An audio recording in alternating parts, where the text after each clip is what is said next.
Arrive at the door. All right. All right, you're good. You go inside.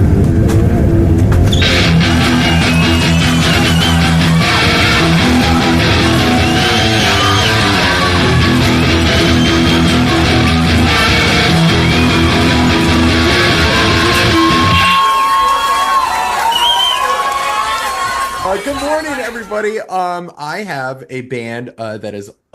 I've been very lucky. I feel like recently I don't get a lot of everyone together, and I have the whole OK Cuddle band with us today. So, hi, introduce yourselves, everybody. Cam, Nicole, Juan, Obi. Well, listen, hi everybody. Now you're all when we were talking earlier, you said you guys were all in an Airbnb. Are y'all writing right now? Yes. We got an Airbnb in upstate New York for most of this week to write another record. We just put one out, but writing is fun, so we're gonna do another one. Well, I was gonna say, because it's like you released this last record, and first of all, we can kind of just dive into that. The record is it's really intense, and it's really I have so many nice things to say about it, but like listening to it is like I need to like lay on the floor and like and like really like there's just y'all put so much. It's one of the most vulnerable records I feel like I've ever listened to in I can't remember the last time that when it comes to the content of this record. Also, I had to like look up Gajinka because I was like, okay, what does that mean? And it's like, what does it mean to y'all? I'm the only one who knew what Gajinka meant before we made that album. We were all just sort of like, yeah, hell yeah, that sounds awesome. So Gajinka, as I understood it, is a Japanese word that means humanization.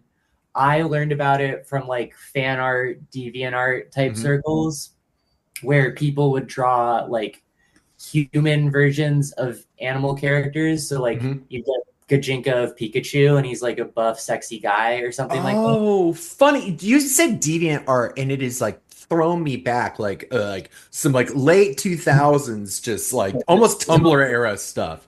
Well, I think there's like a sort of less sonically, but a little bit in the sort of direction and presentation. There is a little bit of a like 2000s internet thing.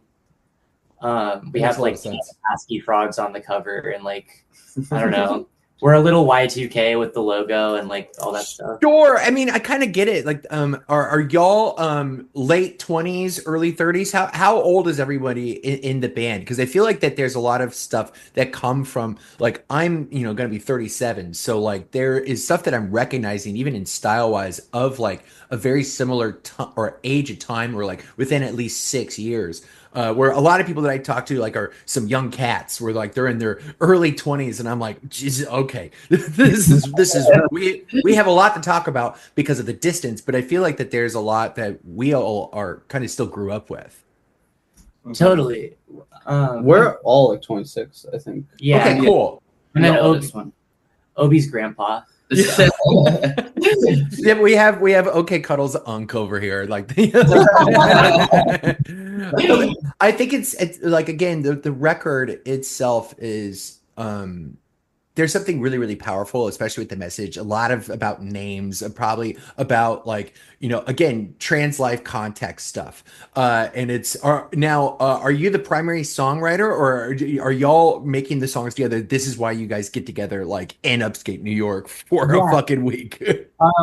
So the first record, Frog Era, was basically all me. And then I got these beautiful young gentlemen to come help me finish it.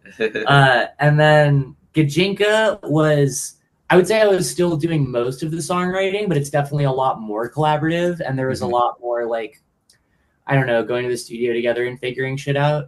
And then this one, just because it's like felt better and better to record with other people. And I feel like I've been making music since I was like 13 when I put out my first body of work. And like, it's always been by myself and it's always sucked. And then as soon as I started hanging out with like talented, treasured friends, it started getting really good.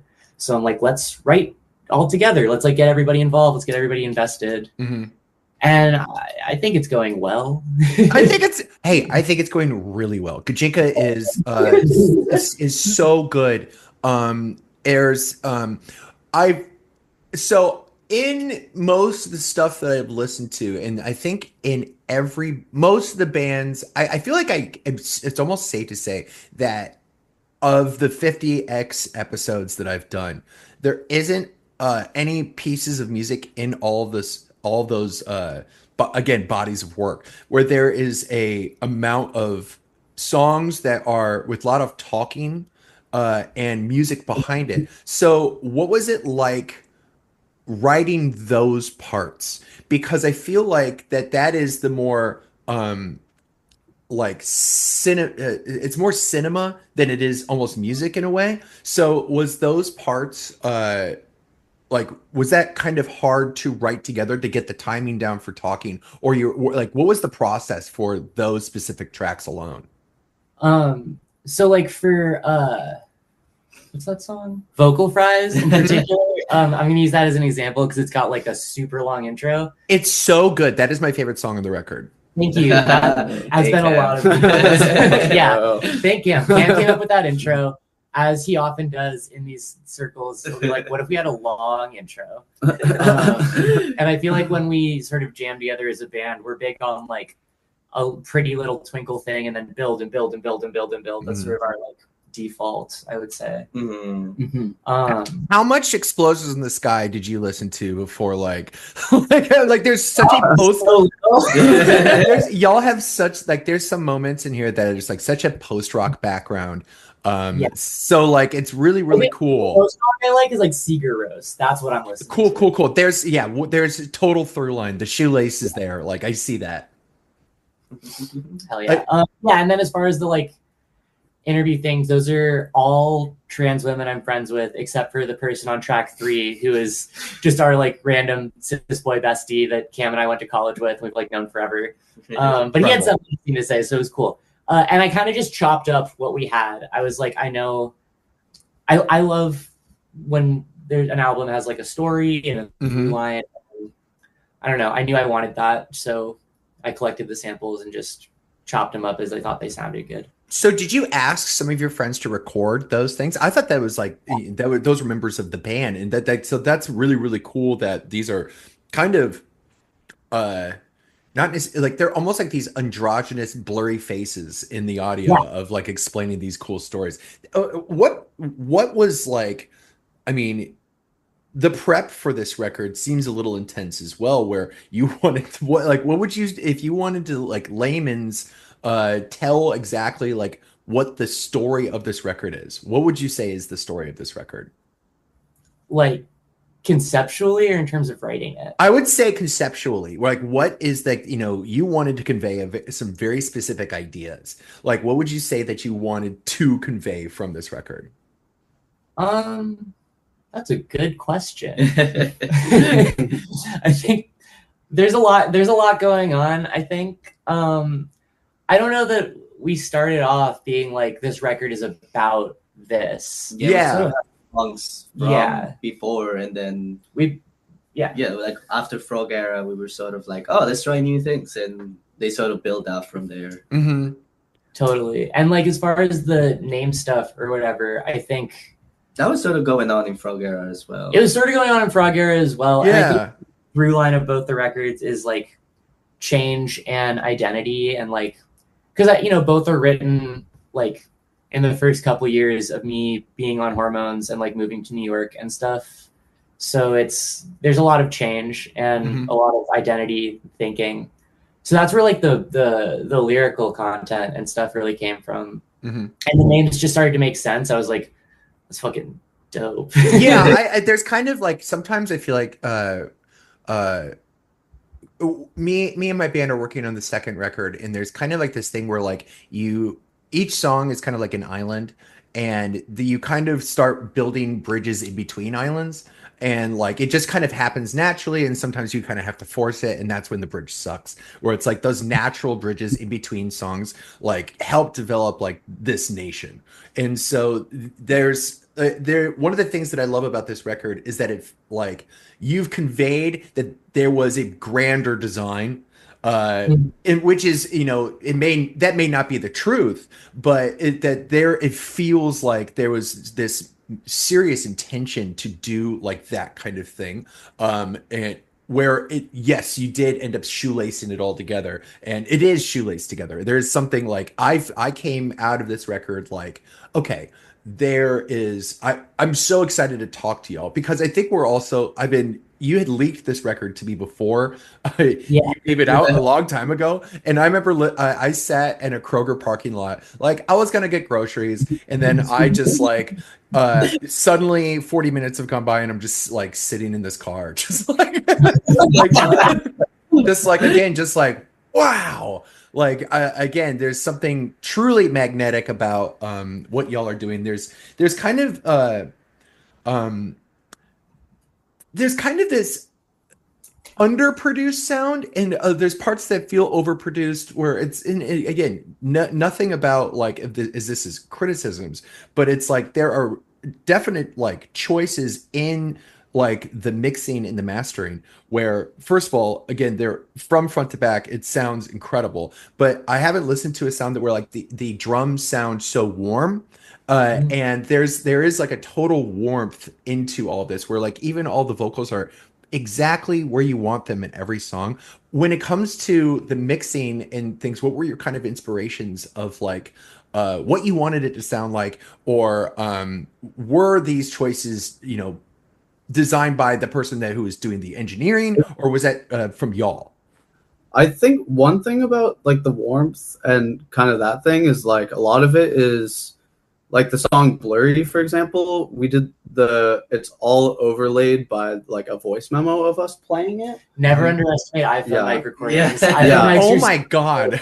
And I think there's a couple others that use that. And also like with an electric guitar being overlaid by an acoustic guitar, like the intro to Vocal Fries is like that. And then on top of all that, you have like the background noise of the interview with Nicole, you know, friend. Were those live drums as well? Yeah.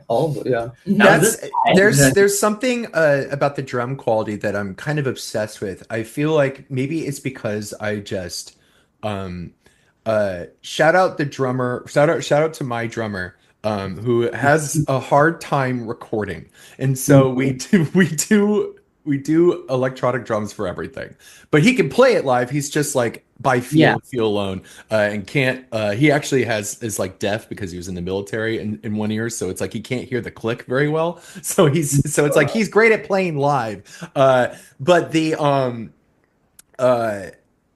electronic drums, programmed drums, have a tinny quality to it. Like there isn't this space in it, where in the drums of y'all's it feels like it's almost this complete opposite. The drums feel live, and they you feel like again, they're so warm, and like I've never heard like drums sound like that. I'm not sure where it's coming from. It's really, really cool. I mean, I feel like, because I was mostly mixing it, everybody helped. Cam did a lot of mixing too.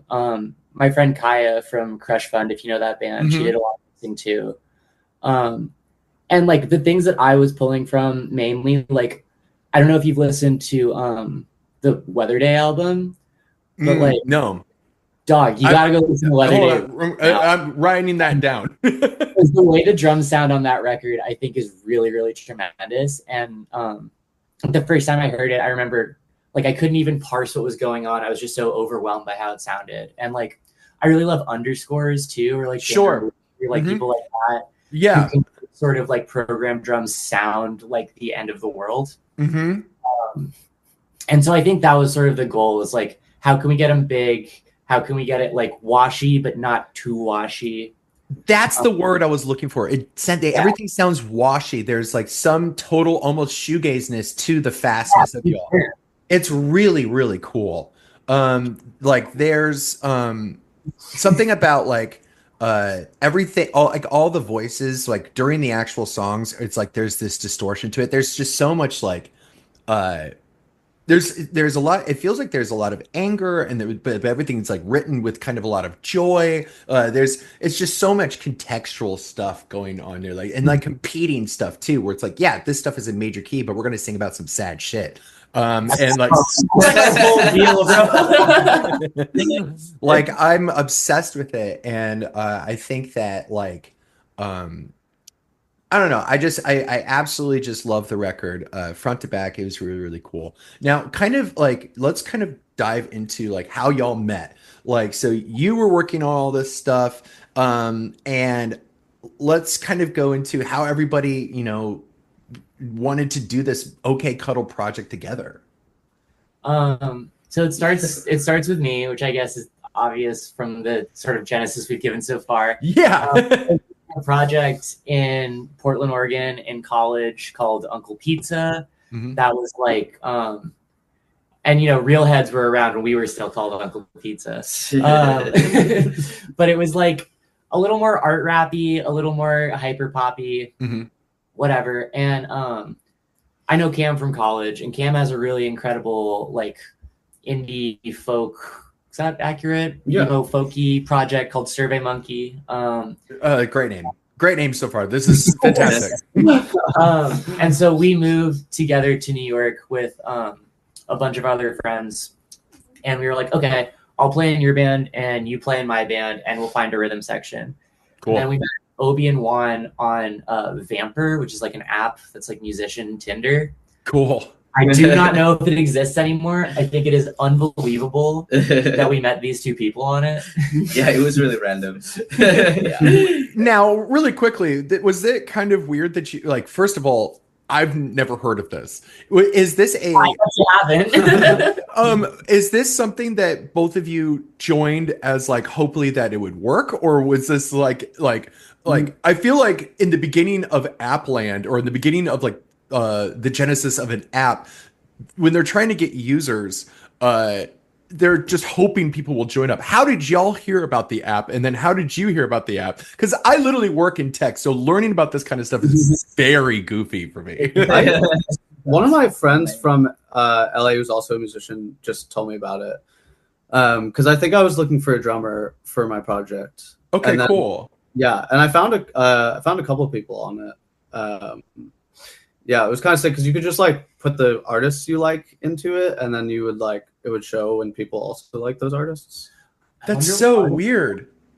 Yeah, I don't know what it was. It was probably like I don't know what me and Obi's was. It was probably like Boney Bear. It was them two, and then Nicole. Yeah. Like that's how we all met. Yeah. Okay, that's so crazy. Funny, I remember walking to the first practice we had with Obi and being like, ain't no way that's another trans person. So unlikely. The first practice we had with Juan, we like finished, it was the three of us, me, Cam, and Juan, we finished jamming on some stuff. And he's like, that was all super cool. Have you guys heard of this? And he pulls out the manga for Chainsaw Man and which are like two of my favorite things on the planet. Like I have a Chainsaw Man tattoo, and I was just like, okay, you're in the band. Oh my god, that's so fucking funny. Now, do you all live in New York now? Yeah.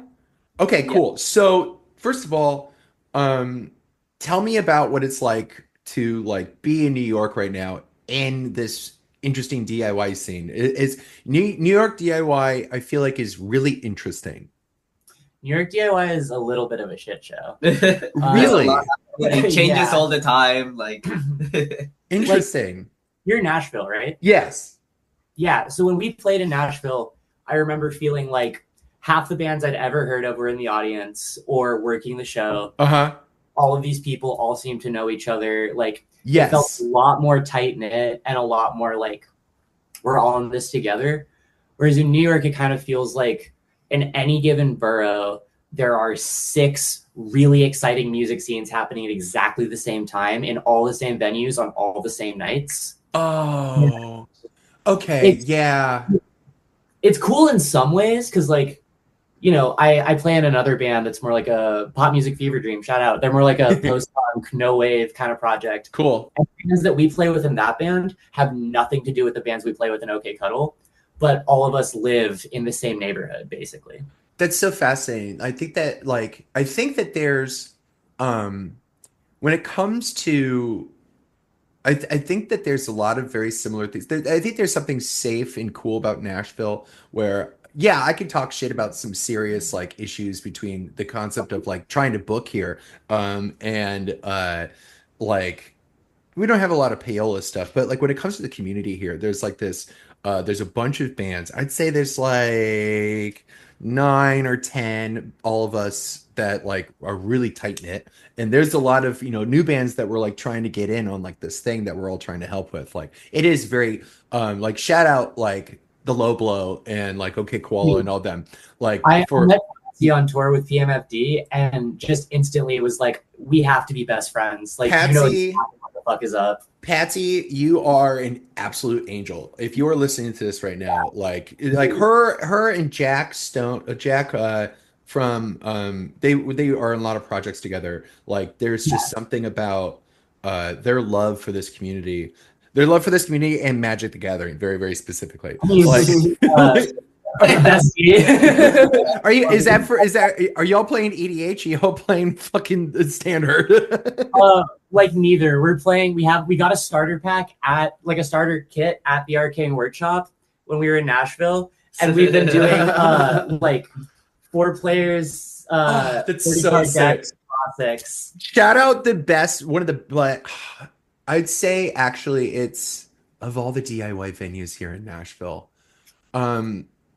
That is my favorite, 1,000,000%. Like I had to like, there's a bunch of them that are really, really good. Like Dark Matter is like, I think it's more, it's trying to do a lot more broader things where like they'll have like a co-working space where everyone can, get coffee that day, but also they'll have a show that night and they're setting up tables. And they'll have like, there's just a little bit more of a WeWork aspect or DIY WeWork at this one place, but the Arcane Workshop is just like this fun two-sided thing, which is, hey, we have shows and then we have like TTRPG, Magic the Gathering, fucking nerd shit. Like it's that, and they are so cool, like with the vines coming down and everything in the back. Like there's something just so special about Nashville. And of all the times I talk shit, I always remember like, but Arcane Workshop, they're so great. What would you say is like from borough to borough to borough? Are they specific in sound? Are they specific in like, what are the differences between the boroughs in New York? Well, don't play in Manhattan if you want to make money. Okay, cool. That's the big one.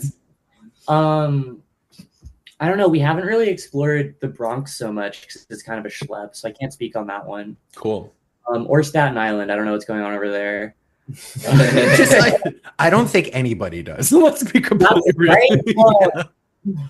Brooklyn is where we mostly play. We play in Queens a little bit. There are a couple really sick venues in Queens. Yeah, that church is really nice. Yeah, there's the church and then Trans Pecos too. Which is in Queens. I think from what I know, like I grew up in Iowa and then I lived in Chicago. The way I was always explained, like Brooklyn was like cool as fuck, but then Brooklyn is now like its own city, and then Queens is now New Brooklyn.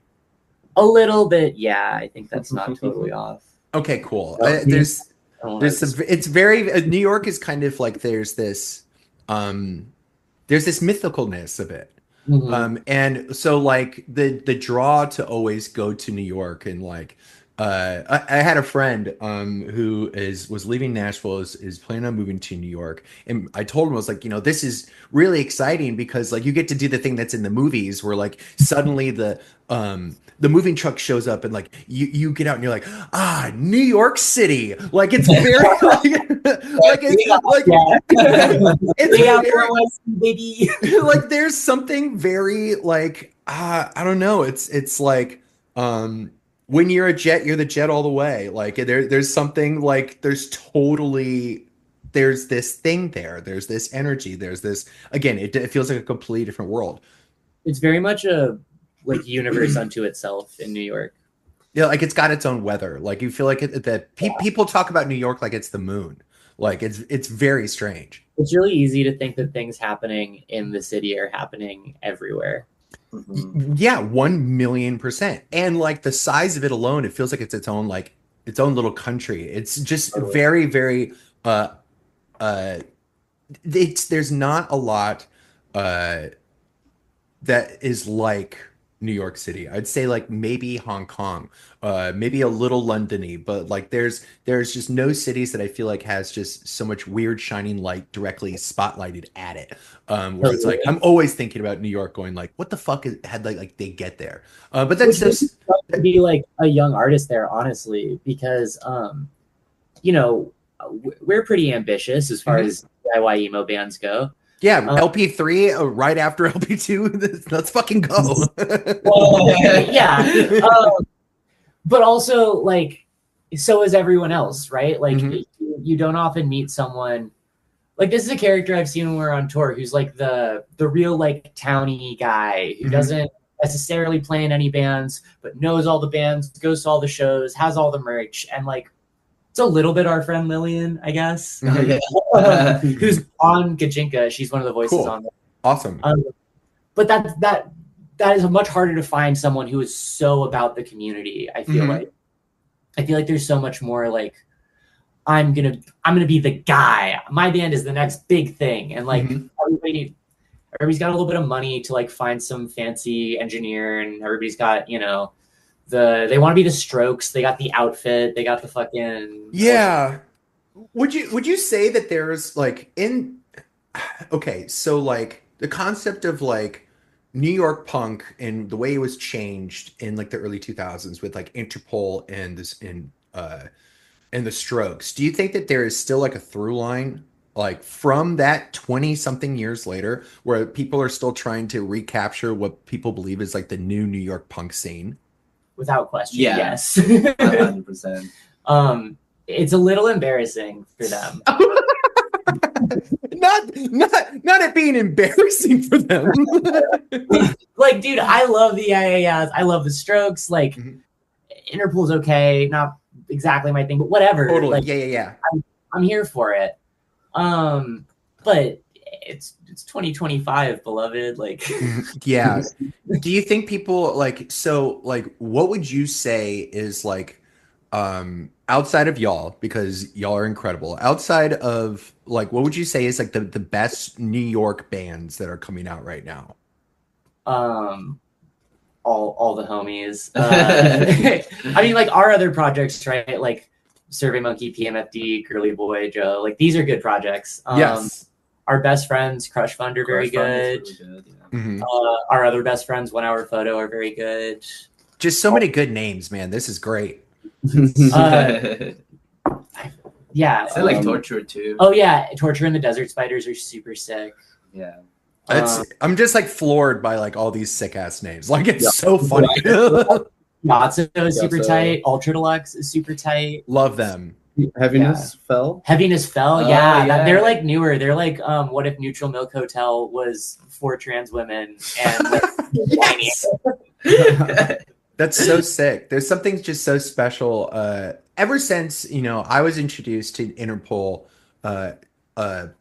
when Turn on the Bright Lights came out, and I love Interpol. Interpol like kind of has like for me only like 2 good records. Like I love the first record, and then I love El Pintor. I think like that those 2 are like perfect records to me. But that's where like the mysticalness of like New York kind of started for me, because I used to read about Interpol. It's like these are these new guys from the New York punk scene, and I would like listen to Interpol being like, this isn't what I thought punk was. And then that was like my context of like, oh, punk is just this counterculture uprising thing. This is just the newer sound from New York. What would you say is like what would you say defines what New York punk is right now?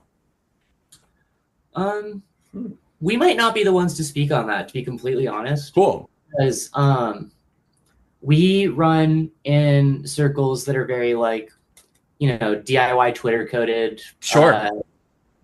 There was a group called Brooklyn Transcore for a long time that did like trans activism and put on shows. And even though they don't really exist like they used to, we're still very much like in that circle of bands. And then there's like like real punk rock, like Mm-hmm. who would throw like hardcore shows in the tunnels and stuff like that. Yeah. Like No Knock or some shit, Dollhouse, like cool bands. Yeah, I haven't really. Yeah, it's a lot of those. Haven't been to a lot of those. Like Punk HQ. It's like there's a whole world of like capital P punk music. Sure. There's like the stuff that we do. Because Punk Island. Right, yeah. Punk Island is like this huge festival. And we played not last summer, but the summer before. And a lot of our friends have played, but then also they get like, you know, like real ass hardcore bands. Yeah.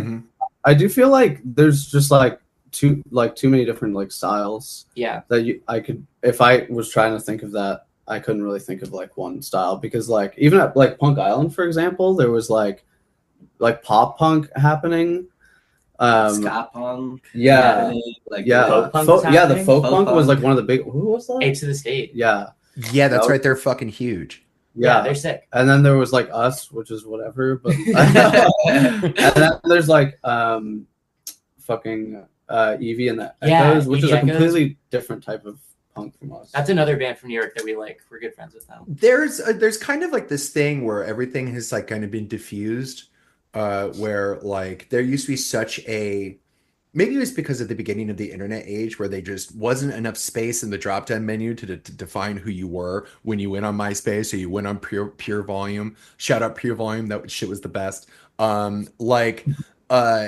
Everything is now divided into so many different types that now it's singular, meaning that everyone is back together in like its own thing, where it's like there are, yes, good, huge differences, but like the DIY Twitter coded thing, that's everyone that we talk to online, and it's all so different, and it's all just kind of this interesting community-based thing where it's like it's not even about genre anymore, where right. Like you like people that write for Rolling Stone, they wouldn't be able to find the answer to who's like the next big, you know, this is what New York punk is, just because it's just impossible to know what that is now. No, exactly. And I think that you know, in the sort of context we're talking about like music scenes, but also in terms of how people on the internet just define themselves and understand their own identity is very like aesthetic based and community based.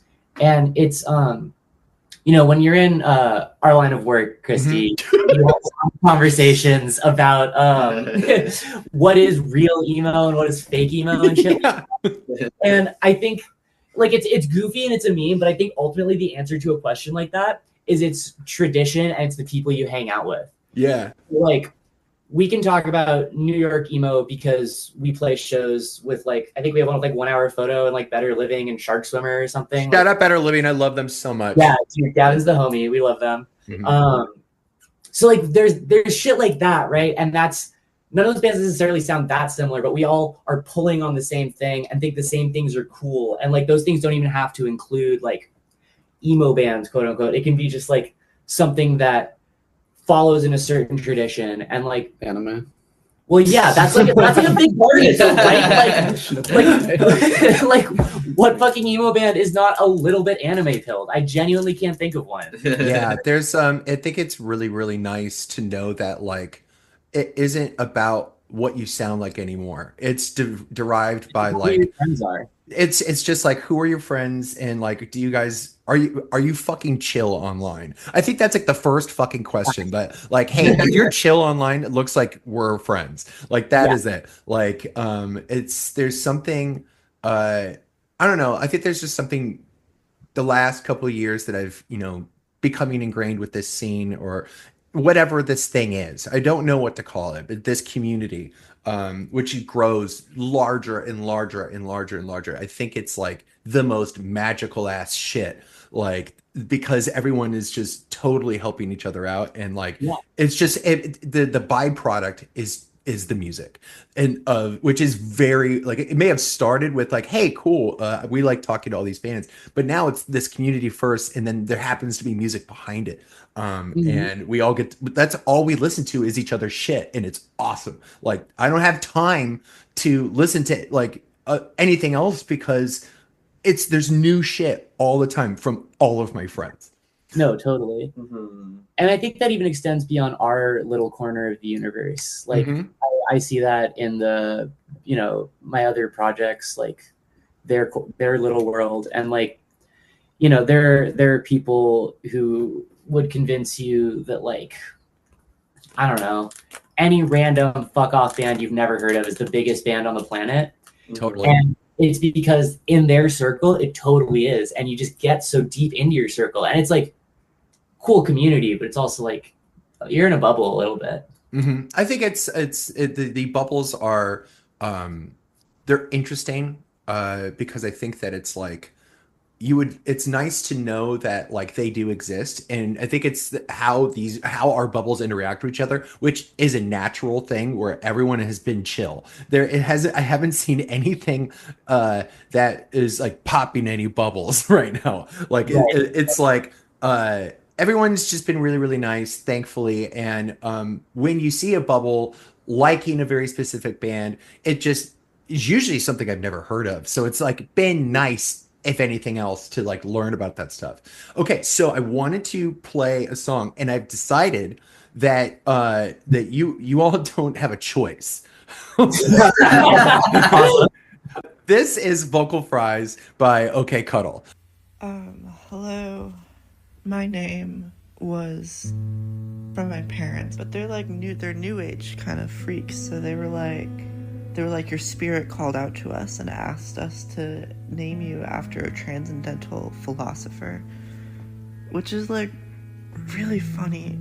You know, most people didn't have kind of weird names. I don't know. And then when I started transitioning, I guess it was like I had met girls named Emerson, so I assumed like it was just gender neutral enough that I felt comfortable keeping it.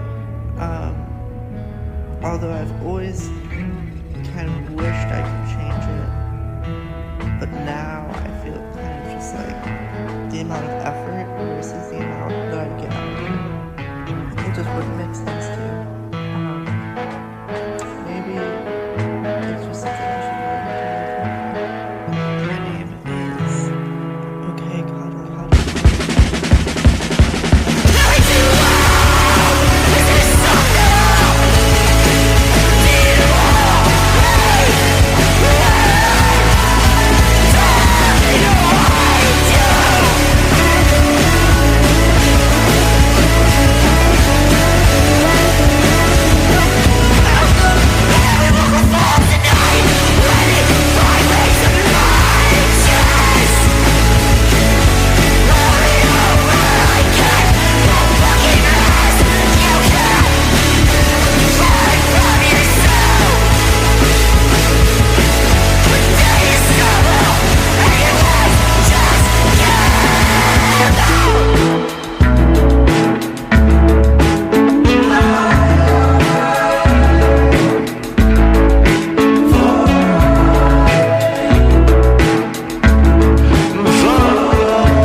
choose to sticking with something even if you didn't choose it. So that was Vocal Fries by OK Cuddle. Y'all are the best. I'm so happy that I could get all of you to talk with me today. It was super fucking cool. So this is going to cut off here in just a second, but just thanks again and like enjoy the Airbnb. And I play Is It. So if you guys want to ever fucking play Magic the Gathering, like I'm fucking bring your fucking deck to Coachella. Like done. let's go. Oh yeah, I'm fucking done. All right, hell yeah. All right, I'll talk to y'all later. See you later. Yeah.